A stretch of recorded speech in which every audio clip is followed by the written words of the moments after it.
CEAP, Centro Espírita Altivo Panfiro. Uma casa de amor. Bom dia a todos. Bom dia aos nossos irmãos que estão aí nas redes sociais. Vamos dar início a mais um estudo em torno do livro Obras Póstumas de Allan Kardec. Vamos primeiro fazer uma leitura do livro O Evangelho segundo o Espiritismo, uma prece e logo vamos iniciar o estudo da manhã de hoje.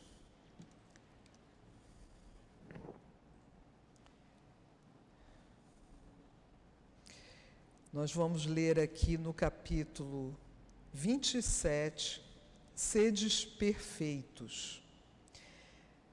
É uma instrução dos Espíritos, o item 7. O título é O Dever. O dever é a obrigação moral diante de si mesmo, em primeiro lugar, e depois dos outros. O dever é a lei da vida. Ele se encontra nos mínimos detalhes e também nos atos mais elevados. Quero falar aqui apenas do dever moral e não do que as profissões impõem. O dever do coração, quando fielmente observado, eleva o homem. Mas como determinar esse dever? Onde começa? Onde termina? O dever começa precisamente no ponto em que ameaçais a felicidade ou a tranquilidade do vosso próximo, e termina no limite que não desejaríeis ver transposto por ninguém em relação a vós mesmos.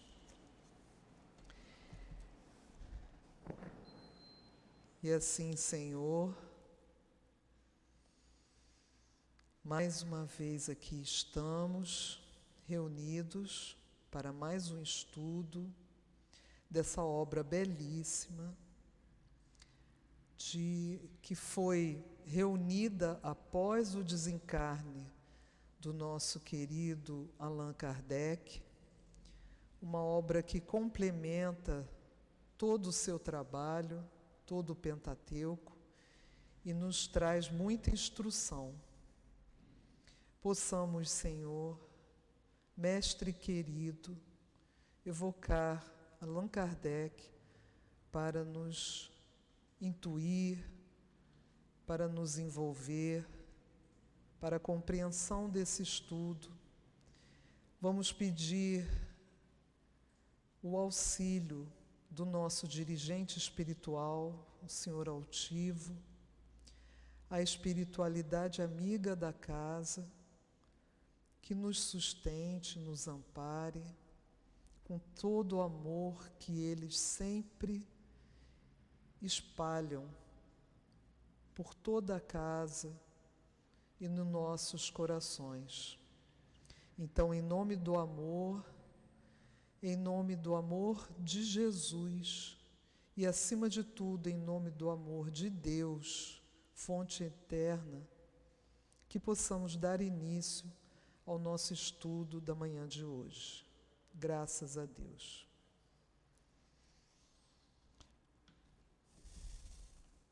Então, dando sequência aqui ao livro Obras Póstumas, hoje nós vamos estudar o capítulo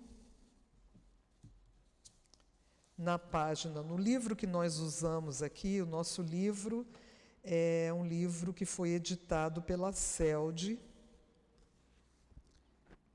esse livrinho aqui.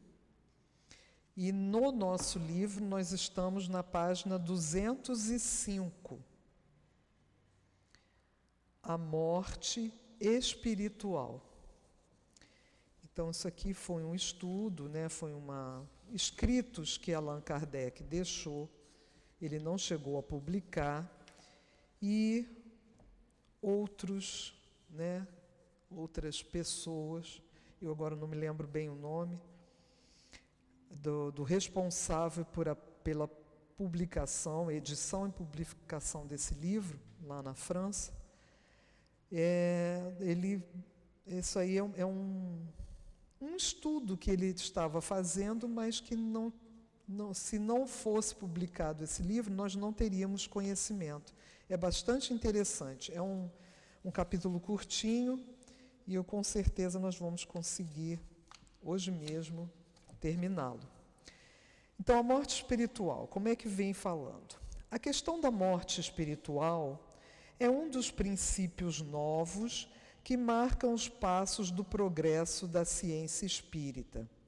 A maneira pela qual foi apresentado em certa teoria individual fez com que, primeiramente, fosse rejeitado, porque parecia implicar, num dado tempo, a perda do eu individual.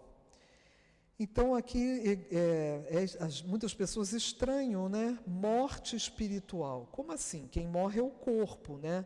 O espírito, então, morre. As pessoas chegaram a pensar assim: nós vamos perder o nosso eu, a nossa individualidade. Então, parecia implicar, num dado tempo, a perda do eu individual. Desculpa. E assimilar as transformações da alma e da matéria, cujos elementos se desagregam para formar novos corpos. Os seres felizes e aperfeiçoados seriam, na realidade, novos seres, o que é inadmissível. Então, quer dizer que, se houvesse a morte espiritual, os seres, na realidade, seriam novos, né? Não seria mais aquela individualidade. A gente sabe que quem morre é o corpo se desagrega, né? Retorna ao ambiente, todo aquele material que foi usado para formar os nossos corpos, eles vão se diluir, vão se desmanchar e vão retornar à Terra, né? E serão utilizados no momento propício. Então, os seres felizes e aperfeiçoados seriam, na realidade, novos seres, o que é inadmissível. Ou seja, se o espírito morre, né, então aquela individualidade se perdeu. E quem vai reencarnar é um novo ser. É isso que as pessoas pensavam. A equidade das penas e dos gozos futuros só é evidente com a perpetuidade dos mesmos seres, gravitando a escala do progresso e depurando-se através do seu trabalho e dos esforços de sua vontade. É assim que a gente entende a morte, né? O espírito continuando a sua existência e dependendo a sua evolução do seu trabalho, do seu estudo, da sua vontade, dos seus esforços. Tais eram as consequências que se podiam tirar a priori desta teoria. Entretanto, devemos convir, ela não foi apresentada com a presunção de um orgulhoso que vem impor seu sistema.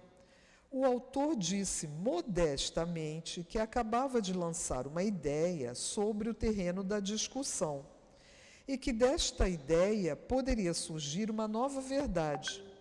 Segundo a opinião de nossos eminentes guias espirituais, ele teria pecado menos pelo fundo do que pela forma, que se prestou a uma falsa interpretação.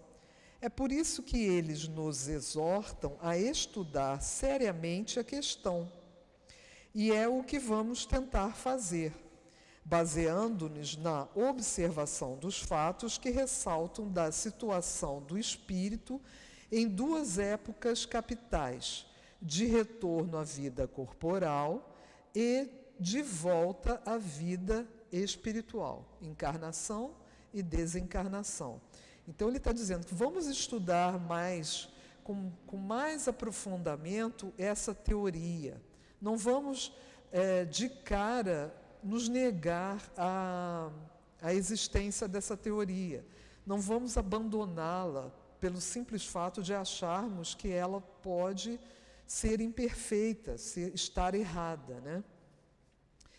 Então, no momento da morte corporal, vemos o espírito entrar em perturbação e perder a consciência de si mesmo, de maneira que ele nunca é testemunha do último suspiro do seu corpo. Kardec está dizendo que a gente não consegue, de uma forma lúcida, perceber esse momento da passagem, né, desse desligamento da morte do corpo para o plano espiritual. Esse pequeno período aí, que é uma transição da vida corpórea para a vida espiritual, a gente não consegue tomar conhecimento. Normalmente a gente está tão perturbado que a gente não consegue perceber esse momento. De maneira que ele nunca é testemunha do seu último suspiro do seu corpo. Pouco a pouco a perturbação se dissipa e o espírito se reconhece como o homem que sai de um sono profundo. Sua primeira sensação é a da libertação de seu fardo carnal. Aqui Kardec está nos dando uma ideia, né? Nos explicando quais são as sensações do espírito após o desencarne, após ele se afastar do corpo de carne, que é o que fica no plano material. Então, perturbação, ele sente como se estivesse saindo de um sono, meio anestesiado. A primeira sensação que ele tem, normalmente, é de que ele está se libertando de um fardo, de algo que o prendia, né? Que o limitava. Depois vem a emoção da visão do novo meio onde se encontra. Acha-se na condição de um homem a quem se cloroformiza para fazer-lhe uma amputação. O que é isso aqui? Ele está falando do clorofórmio. Isso é uma substância química muito utilizada no século XIX para anestesiar, para levar a pessoa a um leve desmaio, a uma perda de consciência, né? Era o anestésico que se usava naquela época. Hoje em dia, graças a Deus, temos muitos outros. Anestésicos injetáveis, anestésicos que a pessoa aspira, né? Que fazem a analgesia através dos pulmões. Então, naquela época era usado o clorofórmio para fazer-lhe uma amputação. Era feito como é feito corriqueiramente, né? Aqui ainda é feita a amputação. A amputação é você retirar um membro, né, do corpo, um pé, uma perna, um braço, uma mão, né? A medicina ainda estava no seu caminhar, da sua evolução. Então, muitas vezes, quando havia uma infecção muito grave, um trauma muito grave nos ossos de algum membro do corpo dessas pessoas, era escolhido a amputação. Era muito difícil eles conseguirem preservar aquele membro, por causa das dificuldades da medicina na época. Então, ele está dizendo que o espírito acha-se na condição de um homem que se cloroformiza para fazer-lhe uma amputação, ou seja, ele está tonto, ele perde a noção da realidade, né? Ele está alucinando, ele está fora de si. E que é transportado durante seu sono para um outro lugar.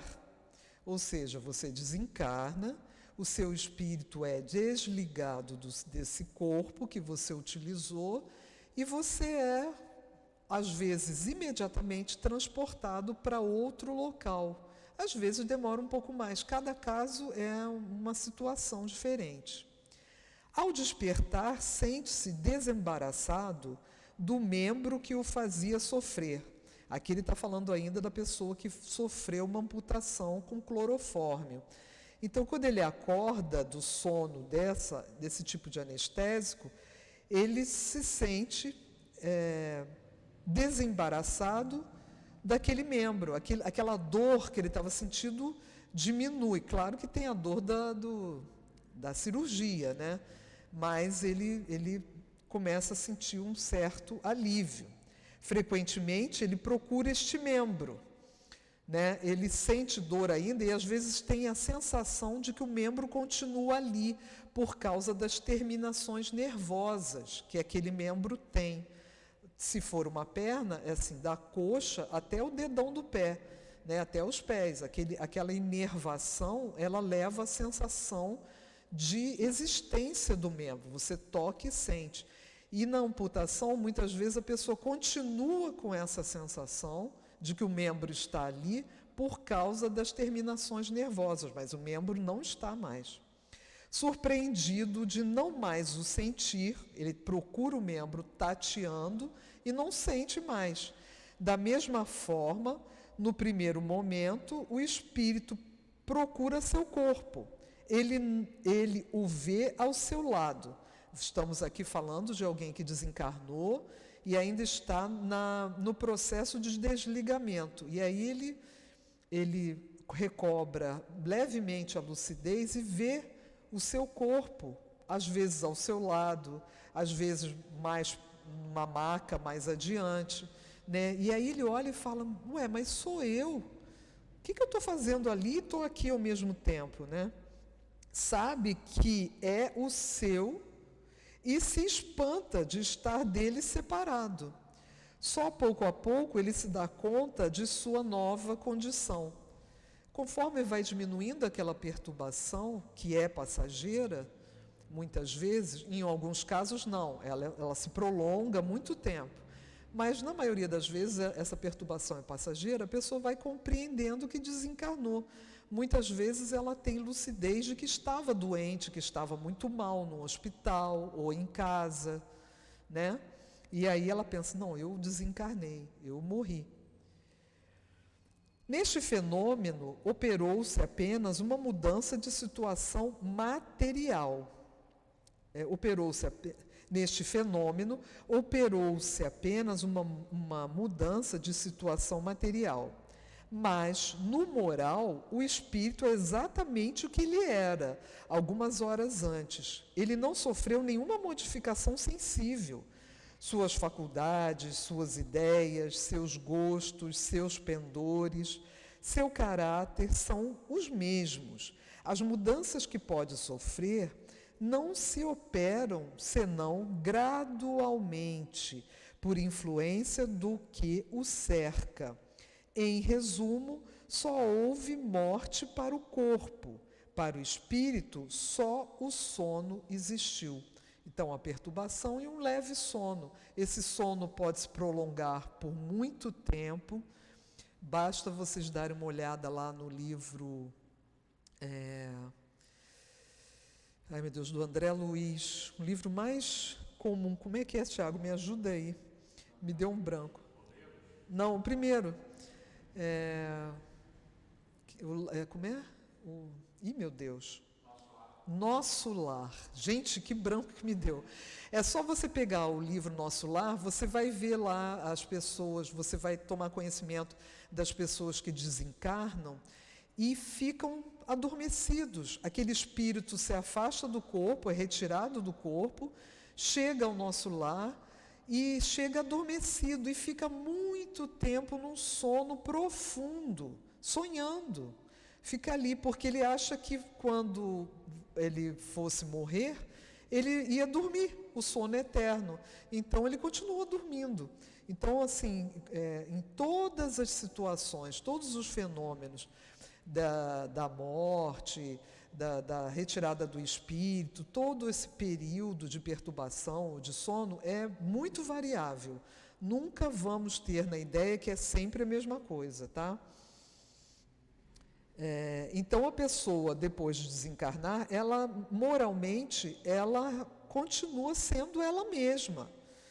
Tudo aquilo que o espírito aprendeu naquela vida, naquela última vida, ele tem lucidez disso, ele continua sendo a mesma. Ninguém morre e vira anjo, gente. Ninguém. Não há modificação. Essa modificação tanto é gradual na vida encarnado como na vida de espírito no plano espiritual. A gente só vai mudando gradualmente, por influência do que o cerca. Em resumo, só houve morte do corpo. Para o espírito, só o sono existiu. Na reencarnação, as coisas se passam de uma ou de outra maneira. No momento da concepção do corpo destinado ao espírito, este é tomado por uma corrente fluídica que, semelhante a um laço, uma rede, o atrai e o aproxima de sua nova morada.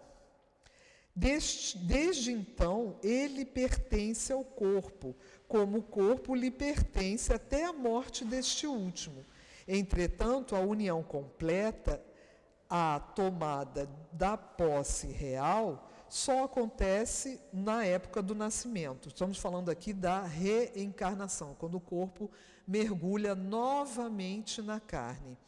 Então, o espírito adulto, com toda a sua bagagem de conhecimentos, de caráter, de moralidade, é atraído para aquele novo corpo por uma corrente fluídica que o atrai e o aproxima de sua nova morada, o novo corpinho, o embriãozinho. E isso acontece no momento da concepção, na união do espermatozoide com o óvulo. Já nesse momento ele vai ser atraído para esse corpo. E ele vai ficar sempre ligado a esse corpo.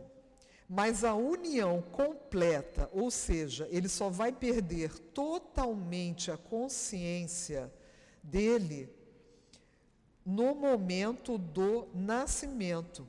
Então dizem que quando ele respira, ele começa uma nova fase, um novo ciclo, né? Um novo corpo, uma nova personalidade que vai lhe promover seu desenvolvimento evolutivo. Desde o instante da concepção, a perturbação toma conta do espírito. Então, a partir do momento que ele se sente atraído por aquela pequenina célula que vai se desenvolver e será, depois de 9 meses, um bebezinho, ele tem uma pequena perturbação que toma conta do espírito, porque ele vai começar a se adequar, né, àquele corpinho e vai começar a perder a noção de si mesmo, para que ele esqueça aquela última encarnação. Suas ideias tornam-se confusas, suas faculdades se anulam, a perturbação vai crescendo à medida que o laço se estreita, à medida que o bebezinho, o embrião, vai se desenvolvendo. Isso tudo é gradual, é muito lento. Essa perturbação vai aumentando. Torna-se completo nos últimos tempos da gestação, no final da gestação, lá para o 7º, 8º mês de gestação. De maneira que o espírito nunca é testemunha do nascimento do seu corpo. Ou seja, quando o espírito sai do corpo físico na morte do corpo físico, e naquele momento que ele passa da vida material para a vida somente espiritual, para o plano espiritual, ele, no momento da morte, realmente, ele não tem consciência. Na maioria das vezes, tá, gente? E no momento em que ele nasce, é a mesma coisa, a gente não lembra, a gente não tem consciência do momento do nascimento, porque naquele momento toda a consciência daquele espírito é apagada. Ele vai começar aos poucos a tomar consciência dentro de um novo corpinho, novas sensações, ligação, sintonia com a mamãe, com o papai, com a família, né? É tudo novo para ele. Então, ele nunca é testemunha do nascimento do seu corpo, não mais do que o foi de sua morte. Ele não tem disso nenhuma consciência. Eu vou fazer uma observação aqui. O Kardec está falando de nós, pessoas normais, em evolução, ainda espíritos imperfeitos. Mas nós sabemos que espíritos muito evoluídos, essa perturbação, quando eles são chamados a missões na Terra, para uma reencarnação de missão, essa perturbação neles é menor, é muito menor. Eles têm mais lucidez do que acontece. Enquanto o bebê está em desenvolvimento, ele não se sente tão preso, ele continua suas atividades, porque ele é evoluído. A consciência dele é muito maior, né? E muitas vezes, na passagem da morte, né, quando o corpo morre e o espírito está apto a se deslocar daquele corpo, a ser desligado, esses espíritos elevados, eles têm consciência, sim. Muitos espíritos, isso em alguns livros eu li, mais evoluídos, né, eles até mesmo ajudam no desligamento do seu espírito. Mas como é que acontece isso? Porque eles são mais elevados, eles têm uma vida espiritual muito mais forte, lúcida, do que a vida corporal. Eles usam aquela vida corporal para aquela missão, para aquele trabalho que eles vão ter durante determinado período na Terra, em auxílio a nós, enfim, em diversos trabalhos que a espiritualidade pode fazer junto a nós. Eles fazem esse trabalho no plano espiritual também, mas muitas vezes são chamados a encarnar, a reencarnar, para um auxílio mais próximo das pessoas, para as pessoas os conhecerem, estarem capazes de verificar a atitude dessa pessoa, porque essa pessoa vai se mostrar mais evoluída, não só pelo que ele fala, mas pelo como ele age na vida dele. A vida dele é completamente diferente da nossa. Eles não têm egoísmo, eles não têm orgulho, eles não têm arrogância, eles são puro amor, eles têm calma, eles têm paciência com tudo, coisa que a gente não tem, né? Muitas vezes a gente perde a paciência com coisas minúsculas, não é? Então, eu estou fazendo essa observação porque isso também existe, mas não é comum. Só espíritos muito evoluídos. O pessoal chegou aqui na sala agora. Se tiver alguma pergunta para fazer, é só falar, tá? A partir do momento em que a criança respira, a criança quando nasce, a primeira coisa que ela vai fazer para ela continuar viva é respirar. Quando o bebezinho está na bolsa da barriga da mamãe, mergulhada no líquido amniótico, que é o nome do líquido que envolve o bebê, ele não respira. Ele vive feito um peixinho, né? Ele abre a boca, ele engole o líquido amniótico, mas ele não respira. Mas como é que ele faz a troca gasosa? Como é que ele recebe oxigênio? Através do cordão umbilical. A mamãe respira, absorve o oxigênio no pulmão dela, esse oxigênio entra na corrente sanguínea, esse sangue vai até o bebê através do cordão umbilical. O cordão umbilical ele é formado por vasos, veias e artérias. Então, esse sangue oxigenado chega até o neném através do sangue. Então, a troca gasosa, ele recebe oxigênio e se mantém vivo, né? Se mantém bem, através do cordão umbilical. Então, a partir do momento que a criança respira, pouco a pouco a perturbação também vai se dissipar, porque essa perturbação está no espírito, não no corpinho.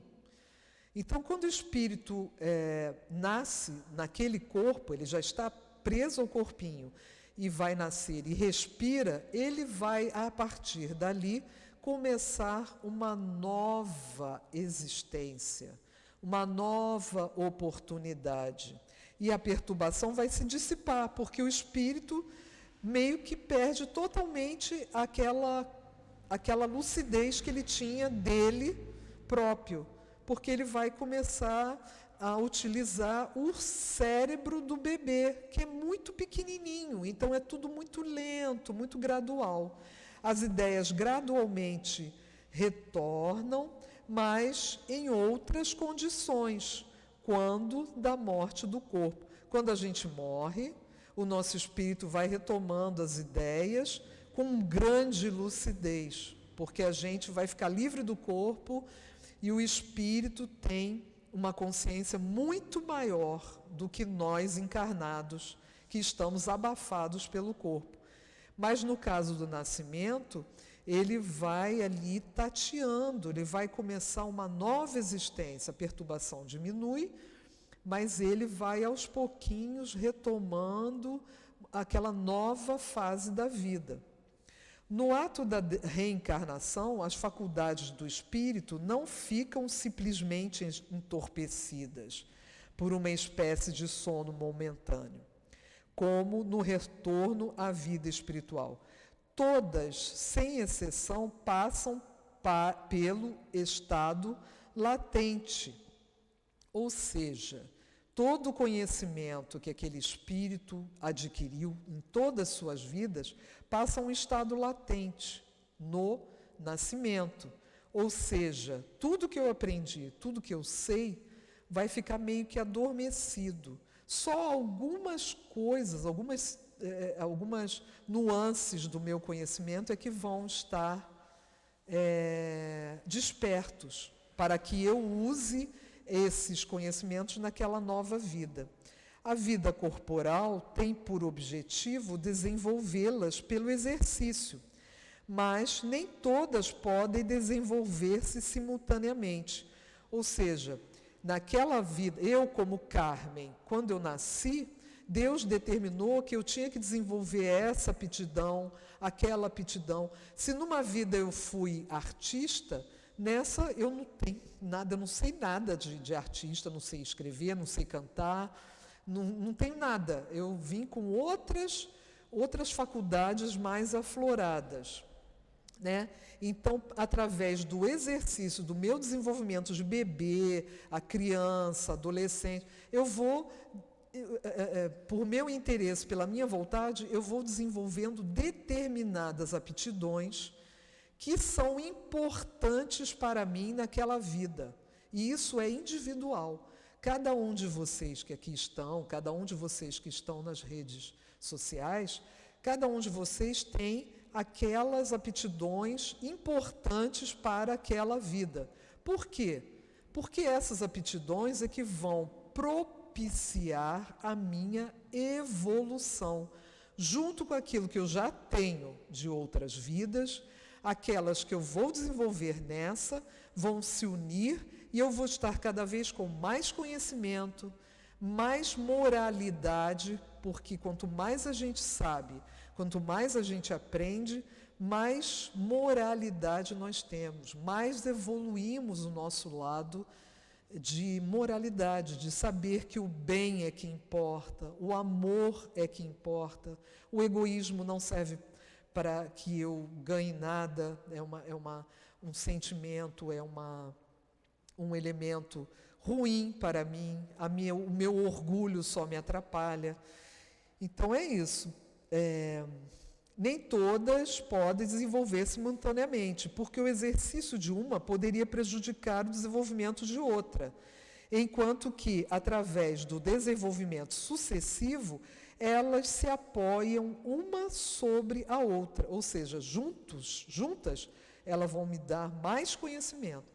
Então, gente, eu vou dar um exemplo aqui. Vamos imaginar que na vida passada eu fui cantora de ópera. E nessa vida eu resolvi ser médica, resolvi desenvolver essa aptidão. Se eu mantivesse a lembrança de que eu era cantora, será que eu não ia querer voltar a essa aptidão? Será que não ia me atrapalhar o estudo? Porque o médico, ele fica o tempo todo estudando. Uma pessoa que está estudando a medicina, ela precisa se concentrar muito naquele estudo. Leva grande parte da vida para desenvolver a capacidade de curar, de cuidar dos outros. E se eu fosse, ao mesmo tempo, querer ser cantora de ópera, como é que eu vou fazer isso? E por isso que aptidões da vida passada ficam nulas, ficam apagadinhas, para você poder desenvolver novas aptidões. Mas nem todas podem desenvolver simultaneamente, porque o exercício de uma poderia prejudicar o desenvolvimento de outra, enquanto que, através do desenvolvimento sucessivo, elas se apoiam uma sobre a outra. É útil, pois, que algumas permaneçam em repouso, enquanto outras se desenvolvem.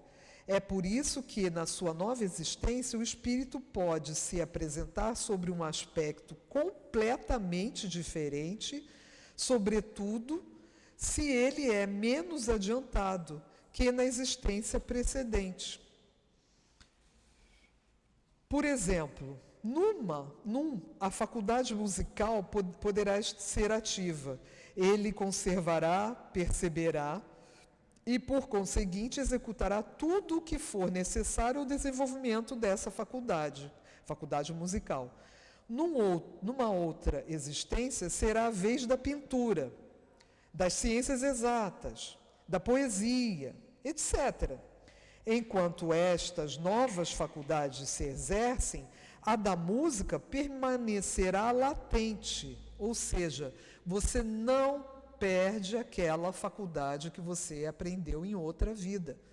Se eu sabia cantar muito bem em outra vida, eu continuo sabendo, só que nessa vida, esse aprendizado está adormecido para não atrapalhar os novos que eu quero desenvolver, conservando o progresso efetuado.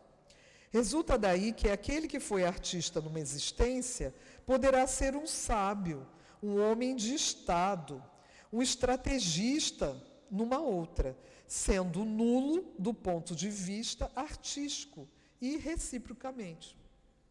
O estado latente das faculdades na reencarnação explica o esquecimento das existências precedentes. É por isso que eu esqueço o que eu fui na outra vida. Isso, na verdade, é uma bênção. Porque imagina se eu fui uma criatura horrorosa, ruim para os outros. Deus me dá a possibilidade de esquecer para eu poder ser uma pessoa melhor nesta, sem o entrave de eu ficar lembrando do que eu fiz de errado e ficar com isso com medo, com culpa. Isso poderia me atrasar a evolução. Estando as faculdades apenas em estado de sono, de pouca duração, a lembrança da vida que se acaba de deixar é completa ao despertar, ou seja, quando você retoma a vida espiritual. As faculdades que se manifestam estão naturalmente em relação com a posição que o espírito deve ocupar no mundo e com as provas que tem escolhido. Todavia, acontece frequentemente que os preconceitos sociais o deslocam, o que faz com que certas pessoas estejam intelectual e moralmente acima ou abaixo da posição que ocupam. Essa desqualificação, pelos entraves que acarreta, faz parte das provas. Ela deve cessar com o progresso. Numa ordem social mais adiantada, tudo se regula de acordo com a lógica das leis naturais. E aquele que apenas tiver aptidão para fazer sapatos, não será, por direito de nascença, chamado a governar os povos. Voltemos à criança. Até o nascimento, estando todas as faculdades em estado latente, o espírito não tem alguma consciência de si mesmo. No momento do nascimento, as que devem se exercer não tomam subitamente seu impulso. Seu desenvolvimento segue o dos órgãos, que devem servir para a sua manifestação. Isso aqui é bem lógico. A criança não acorda assim, não começa a falar e já começa a falar matemática, salvo algumas exceções. A gente vê verdadeiros gênios aí da matemática em crianças, gênios musicais, crianças com 4 anos tocando piano. Por quê? Espíritos desenvolvidos. Através de sua atividade íntima, elas impulsionam o desenvolvimento do órgão correspondente, como o broto que nasce e empurra a casca da árvore. O galinho, ele empurra a casca da árvore para ele crescer. Então, a partir que você começa a tomar uma consciência naquele novo corpo, você vai aos poucos, muito lentamente, gradativamente, despertando aquelas aptidões que serão importantes para você. Você vai tomando consciência, aí você começa a tender para um lado. Eu gosto de medicina, eu gosto de cozinhar, eu quero fazer bolo, eu gosto de cuidar do jardim, eu vou trabalhar com as plantas, eu gosto de cuidar das crianças. Então, aos pouquinhos, desde pequenininho, você vai começando a ser encaminhado para aquelas novas aptidões. No momento do nascimento, as que devem se exercer não tomam subitamente seu impulso. Seu desenvolvimento segue o dos órgãos que devem servir para a sua manifestação através de sua atividade íntima. Elas impulsionam o desenvolvimento do órgão correspondente, como o broto que nasce e empurra a casca da árvore. Daí resulta que, na primeira infância, o espírito não goza em plenitude de nenhuma de suas faculdades, não somente como encarnado, mas também como espírito. O bebezinho, ele não goza de muita consciência. Ele tem as sensações do carinho da mamãe, né? do alimento, quando a mamãe dá banho. Ele tem essas. Isso traz um bem-estar. O amor da mãe faz a criança se desenvolver. As crianças que não têm amor não se desenvolvem bem, elas ficam raquíticas, elas ficam mal, muitas morrem na primeira infância. Mas também como espírito. Ele é verdadeiramente criança. Então, a criança não tem muita consciência. A partir do crescimento daquela criança, ela começa a ter mais lucidez daquela vida nova. Como o quarto ao qual está ligado. Ele não se encontra comprimido, amassado. O espírito não está amassado dentro do corpo, não, tá, gente? Vamos esquecer essa ideia. Seria uma crueldade um espírito de um adulto num corpinho de um bebê amassadinho lá dentro. Não é assim, né? O espírito, ele está ligado àquele corpinho, mas não está amassado lá dentro. Ele fica assim meio que envolvendo aquele corpinho.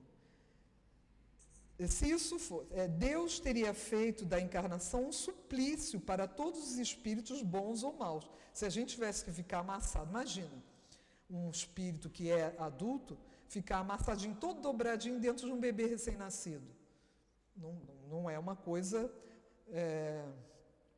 aceita, né?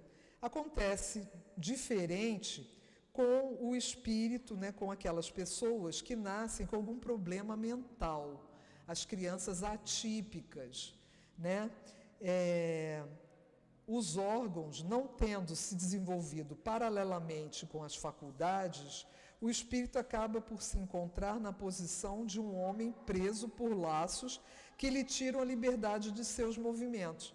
Então, crianças com deformidades, com problemas mentais, o espírito ele não consegue utilizar as suas faculdades porque o corpo está defeituoso. O problema não é do espírito, o problema é o corpinho. Mas por que acontece isso? Isso aí é a lei da reencarnação. São dificuldades que a pessoa tem que passar por conta de coisas que lá na vida passada ele tenha desrespeitado a lei natural, a lei divina. Tal é a razão pela qual pode-se evocar o espírito de um ser com problemas mentais e obter respostas sensatas, enquanto que de uma criança em idade muito tenra ou que ainda não veio à luz é incapaz de responder. Se eu invocar o espírito de um bebê para ele vir me dizer o que ele está sentindo, ele não vai conseguir, porque aquele espírito está meio que em sono, ele está sem capacidade de utilizar as suas faculdades. Mas se eu invoco o espírito mesmo de uma criança, de um espírito com defeitos mentais, o espírito está mais livre. Ele não pode usar o corpo, mas ele está mais lúcido. E aí você fala com ele vai falar contigo normalmente, ele não vai falar com você com dificuldades mentais. Porque quem traz a dificuldade mental para aquele espírito é o corpo. Então quer dizer que uma pessoa que tenha seja uma pessoa alucinada, que não consegue se comunicar materialmente com nós encarnados, o espírito dele é assim também? Não. O espírito é normal. Ele está por um período preso a essa condição por ter feito alguma coisa que ele saiu do caminho que ele deveria trilhar, saiu do caminho da lei divina, que jamais nós vamos conseguir escapar. A gente escapa da lei humana, porque é cheia de defeitos, mas a lei divina, não. Enquanto que uma criança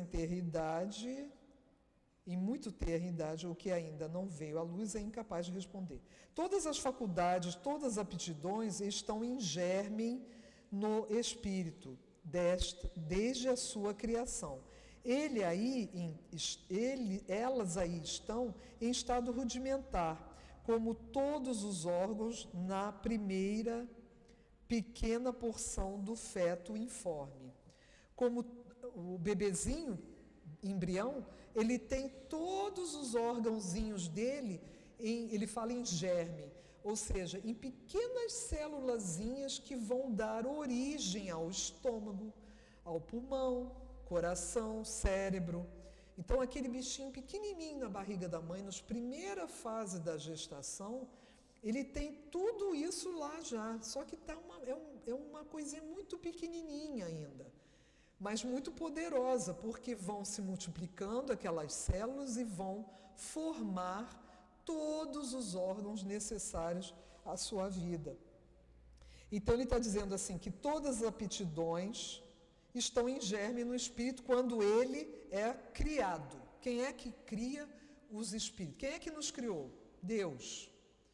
Então, quando Deus me criou, eu era um espírito ignorante, primitivo, eu ainda era simples, eu não sabia nada do que eu sei hoje.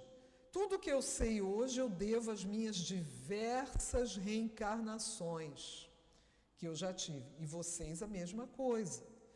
Mas quando eu fui criada, aquele espírito ainda vazio de inteligência, de entendimento, quando eu era bem primitivazinha, eu tinha também toda a possibilidade de arregimentar essas aptidões em germe. Deus coloca tudo isso ali. É a mesma coisa, o bebezinho, o embriãozinho, tem todas as célulazinhas para desenvolver o corpinho.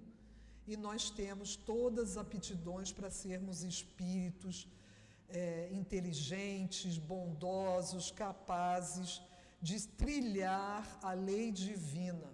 Muitas vezes nós nos afastamos da lei divina por nossa escolha, porque eu me interessei por aquilo ali, e aí eu acabo tendo que voltar tudo porque eu tinha que aprender determinadas coisas naquela vida, e eu me revolto, eu não quero, eu fico... Enfim, não posso fugir muito aqui do assunto, senão não termina a aula. Tá dando para entender? Vocês estão conseguindo entender, gente? Se tiver dúvida, pelo amor de Deus, eu também estudo para poder entender, tá? Eu não sei tudo. Então é isso, né? O selvagem, que mais tarde se tornará um homem civilizado, o que é um selvagem? Ele falou dessa forma. São aqueles espíritos que ainda estão muito jovens, né? Eles ainda não têm consciência de um monte de coisas que nós, ditos civilizados, o que é um homem civilizado? É um homem que mora em casa, que mora em sociedade, que respeita as leis, que procura não matar o outro, não roubar, né? A sociedade se diz civilizada, mas nem sempre é assim, né? A gente tem muita gente má e indecente junto a nós. O selvagem, que mais tarde se tornará um homem civilizado, possui, portanto, em si os germes que um dia dele farão um sábio, conforme ele reencarnar, né, morrer, renascer, morrer, ele vai aprendendo. Então, o que é a vida? Aprendizado, provas, expiações. A gente está aqui para aprender, para a gente se tornar melhor. É isso que a gente tem que se focar. Então, um dia ele será um sábio, um grande artista ou um filósofo. Todos nós passaremos por isso. À medida que estes germes chegam à maturidade, a providência lhe dá para a vida terrestre um corpo apropriado às novas aptidões. Então, o homem de Neandertal, aquele homem que parecia um gorilazinho lá nas eras passadas no nosso planeta, ele não tinha aptidão para tocar um piano, para aprender matemática. O corpo dele estava de acordo com a ambiência em que ele estava, com o ambiente. Ele precisava ser forte, ele precisava ser rude para suportar dores, para caçar, para matar presas grandes, para se alimentar, para fazer o fogo, né? Mas conforme a gente vai evoluindo, Deus vai nos dando corpos físicos mais apropriados às novas aptidões. E assim que o cérebro de um europeu é mais organizado, provido de um número maior de teclas do que o do selvagem. Deu para entender? Então, as pessoas mais primitivas não têm aptidão que pessoas que já aprenderam mais. Para a vida espiritual, ela lhe dá um corpo fluídico ou perispírito, mais sutil, impressionável às novas sensações. A gente vai aprimorando tanto o corpo físico como o corpo perispiritual. O que é o corpo perispiritual? É o corpo que envolve o espírito. Esse corpo vai se tornando cada vez mais fluídico, cada vez com melhor percepção das coisas, né? Muitas pessoas são médiuns, outras nem tanto.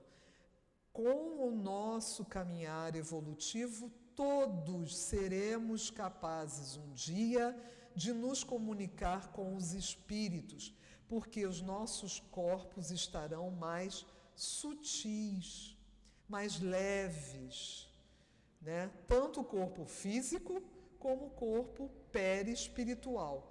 Ah, mas esse corpo perispiritual fica onde? Ele está envolvendo o espírito que esse corpo pertence. Eu sou espírito.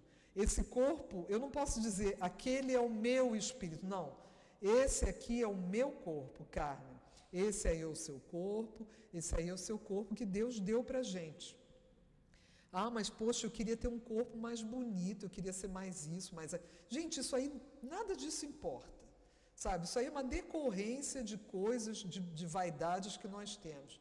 Nosso corpo está de acordo com aquilo que precisamos. Vamos cuidar dele da melhor forma possível para a gente se manter bem, com saúde, vivos, para aprender mais, né? Prolongar a vida para aprender, para se envolver com ensinamentos que o Mestre nos deixou. É assim que o cérebro do europeu... Para a vida espiritual, ele dá um corpo fluídico ou perispírito, mais sutil e impressionável. À medida que o espírito se engrandece, a natureza o provê de instrumentos que lhe são necessários. No sentido da desorganização, da desagregação das partes, da dispersão dos elementos, só há a morte para o envoltório material e o envoltório fluídico. Mas a alma ou o espírito não pode morrer para progredir, De outro modo, ela perderia sua individualidade, o que equivaleria ao nada. Quem é que morre? O corpo físico. O espírito não morre. Então, ele está dizendo, aqui ele está afirmando, ele está desenvolvendo um pensamento para explicar o que é a morte espiritual. E a gente está até agora pensando, mas o espírito não morre. Então, ele diz, mas a alma ou o espírito não pode morrer para progredir. Então, ele está afirmando, o espírito não pode morrer para progredir. Ele precisa continuar vivo para ir assimilando as diversas oportunidades que estão lhe sendo dadas. De outro modo, perderia sua individualidade, o que equivaleria ao nada. No sentido da transformação, regeneração, pode-se dizer que o espírito morre a cada encarnação para ressuscitar com novos atributos sem deixar de ser ele próprio. Então, o que é a morte espiritual? Kardec acabou de nos explicar. A gente morre quando? Quando a gente nasce. Pode-se dizer que essa seria a morte do espírito. Por quê? Porque eu, Carmen, nessa vida, sou outra pessoa. Na vida anterior a essa, eu fui a Roberta. Quando a Roberta mergulhou de novo no corpo de carne, quando a Roberta, depois da morte dela, voltou para o plano material, ela morreu.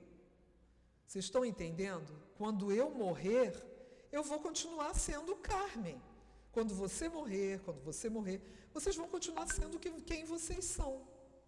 Vocês não vão deixar de ser quem vocês são. Vocês vão continuar do mesmo jeitinho.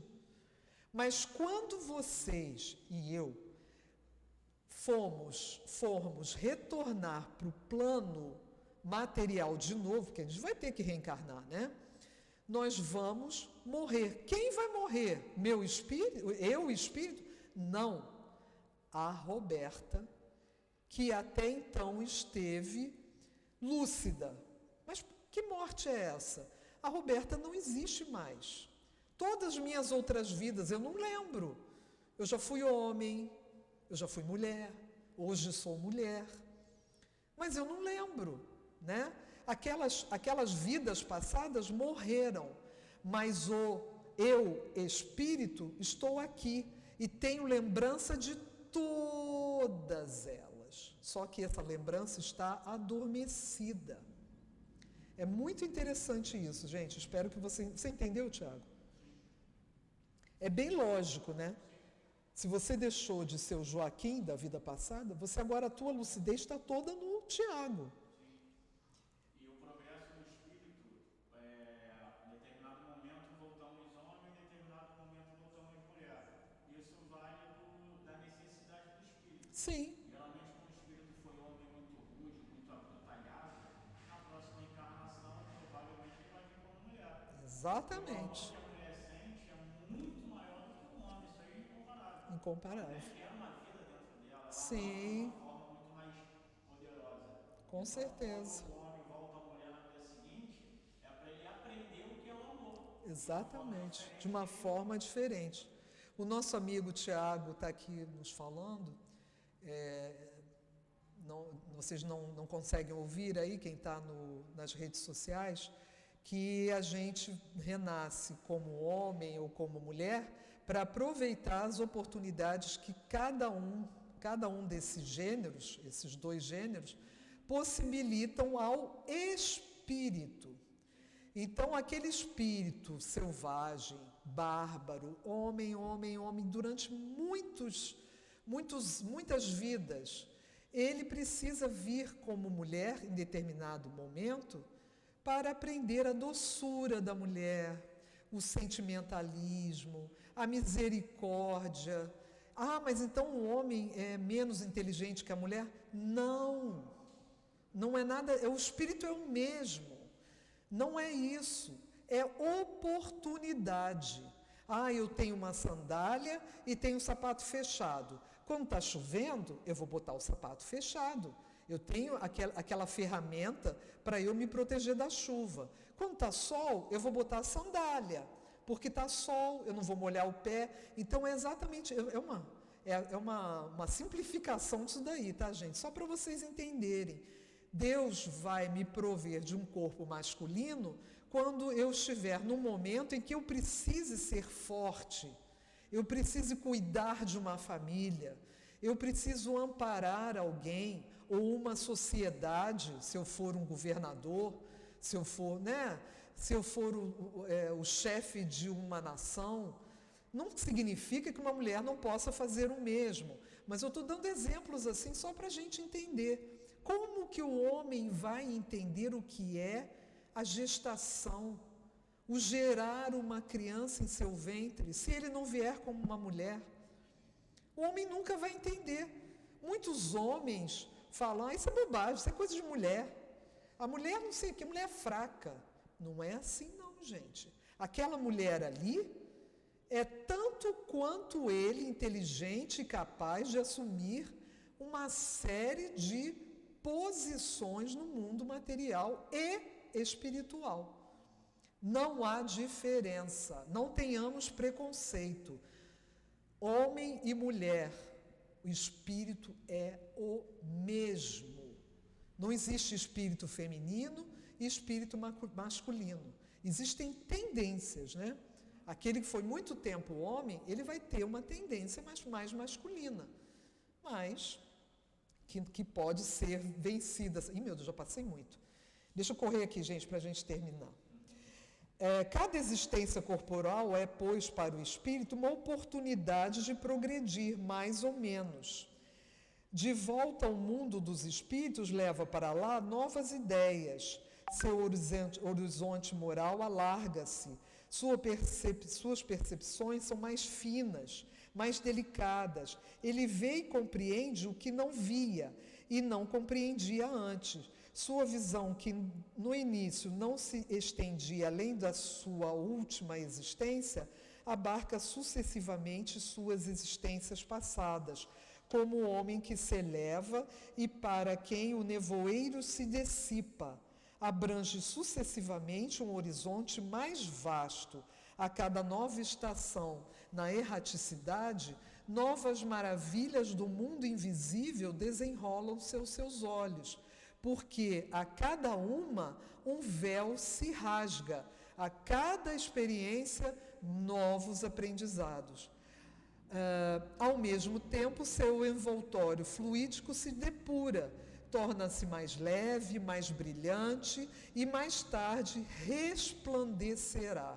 Olha o espírito evoluído aí. É quase um novo espírito, quase um novo espírito. É o camponês esclarecido e transformado, o espírito velho morreu e, entretanto, é sempre o mesmo espírito. É assim, acreditamos, que convém entender a morte espiritual. Ou seja, a morte espiritual nada mais é que a transição dos aprendizados que temos de uma vida para outra. É na reencarnação que pode-se dizer que aquele espírito morreu. Não é uma morte, assim, acabou. Não. É a morte daquele personagem que o espírito estava interpretando naquela vida. E assim, Senhor, depois dessas lições belíssimas que nosso querido Allan Kardec proporcionou a todos nós, agradecemos imensamente, Senhor Jesus, a oportunidade que essa casa de amor nos faculta, nos dá, para que aprendamos mais e mais e dessa forma nos libertemos de nossa ignorância, de nossas tendências mesquinhas, para vislumbrarmos no futuro um espírito com mais conhecimento, mais iluminado, mais capaz de auxiliar a sua seara, Senhor. Queremos ser teus auxiliares, queremos ser capazes de fazer somente o bem a todos os nossos irmãos. E assim, Senhor Jesus, Pai amado, espiritualidade amorosa e amiga de nossa casa, agradecemos do fundo de nossos corações tudo que recebemos nesse momento da aula. Que possamos encerrar o estudo em torno do livro Obras Póstumas para retornar na próxima semana. Graças a Deus.